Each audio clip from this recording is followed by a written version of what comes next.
সবাইকে জানাই শুভ শারদীয়ার প্রীতি ও শুভেচ্ছা এবং বিজয়া দশমীর অনেক প্রণাম। বড়দেরকে আর ছোটদেরকে অনেক অনেক ভালোবাসা। এটা হচ্ছে কি ষষ্ঠীর দিনের ভ্লগ। আমরা ষষ্ঠী থেকেই ঘুরতে বেরিয়েছিলাম, কারণ তার আগে পর্যন্ত আমাদের কেনাকাটা হয়নি। পঞ্চমী দিনে কেনাকাটা শেষ হয়েছে আর ষষ্ঠী থেকে আমরা ঘুরতে বেরিয়েছি। এটা হচ্ছে আমাদের বাড়ির পাশের একদম প্যান্ডেলটা, যেটা তৈরি হতে তোমাদেরকে একটু একটু ভিডিওতে দেখিয়েছিলাম, পুরোটা দেখাইনি। তো আজকে হচ্ছে এটা সেটার ফাইনাল লুক, মানে তোমরা পুরোটা আজকে দেখতে হবে। কতটা সুন্দর হয়েছে তোমরা শুধু দেখো। প্যান্ডেলটা এতটাই সুন্দর ডেকোরেশন হয়েছিল যে কি বলবো। আর মা দুর্গার কথা তো কিছু আলাদা করে বলা নেই, কারণ মা দুর্গা সবসময় সুন্দর। তাও আমরা মুগ্ধ হয়ে দেখছিলাম, এত সুন্দর লাগছিল। আর ষষ্ঠীর দিনে আমরা গেছিলাম শিয়ালদহর ওখানে। সেখানে গিয়ে আমি একটু ফার্স্টেই খেয়েছিলাম আলু কাবলি। তারপরে প্রথম প্যান্ডেল যেখানে গেছিলাম সেটা হলো সন্তোষ মিত্র স্কোয়ার। আর শুভ কলেজ থেকে পেয়েছিল পাস, তাই জন্য ভিআইপিতে আমরা গেছিলাম। আর আমাদের সাথে ছিল শুভর একটা বন্ধু, তারপরে আরো অনেকে এসেছিল, সেটা তোমাদেরকে পরের পার্টে দেখাবো। কিন্তু আমরা তিনজনেই প্রথম থেকে ঘুরেছিলাম। আর প্রথমে গিয়ে তো বললাম সন্তোষ মিত্র স্কোয়ারে গেছিলাম, তো সেখানে ঢুকেই আমার কান্নাকাটি শুরু হয়ে যায়। এইখানে ঢুকেই তো প্রথম থেকে এই ভিডিওটা দেখে আমি একদম ইমোশনাল হয়ে পড়েছিলাম। এতটা কষ্ট হচ্ছিল সেটা তোমাদেরকে এক্সপ্লেন করে আমি বোঝাতে পারবো না যে কি ফিলিংস হচ্ছিল আমার। আমি ওইখান থেকে এগোতেই পারছিলাম না। আমি এক জায়গায় দাঁড়িয়ে পুরো ভিডিওটা দেখছিলাম আর কেঁদেই যাচ্ছিলাম। সত্যি কথা বলতে এই প্রথম বড় প্যান্ডেলটায় গিয়ে আমি এত কেঁদেছিলাম, আমার এত কষ্ট হচ্ছিল।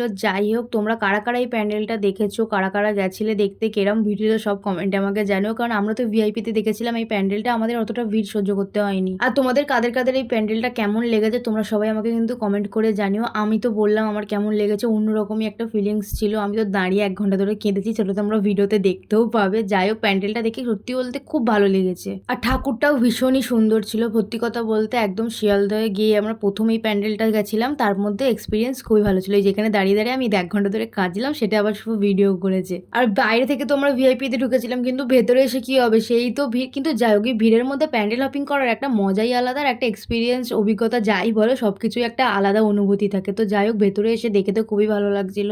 আর ষষ্ঠীর দিনে আমাকে কেমন লাগছিল, আমার লুকটা কেমন লাগছিল তোমরা কিন্তু অবশ্যই আমাকে জানিও। আমি হালকা ফুলকাই সেজেছিলাম ওই দিন, কারণ বেশি সাজগোজ আমি করিনি, একে ভিড়ের মধ্যে যাব। তারপরে প্যান্ডেল হপিং করে বেরিয়ে খেয়েছিলাম ফুচকা। কিন্তু ক্যামেরাতে আমার মুখের মেকআপটা যেন একটু বেশি লাগছিল, আমার নিজেরই বেশি লাগছিল, কারণ রিয়েল লাইফে আমাকে অতটা লাগছিল না, ক্যামেরার মধ্যে সাদা ফ্যাট ফ্যাট করছিল। তো যাই হোক, কি আর করা যাবে। আর এত দিন পর আমি ব্লগ দিচ্ছি, বিশ্বাস করো একদম সময় পাইনি। 4টে দিন টানা আমরা সারা রাত ধরে ঠাকুর দেখেছি, আর না ঘুম না ঠিক মতো খাওয়া। তারপরে যখন পুজো শেষ হয়েছে একদম সবার শরীর খারাপ হয়ে গেছে, হাত পা তো ফুলে গেছে, অবস্থা পুরো খারাপ। এখন সুস্থ হয়ে ব্লগ দিচ্ছি। পরের পার্টে আসছি।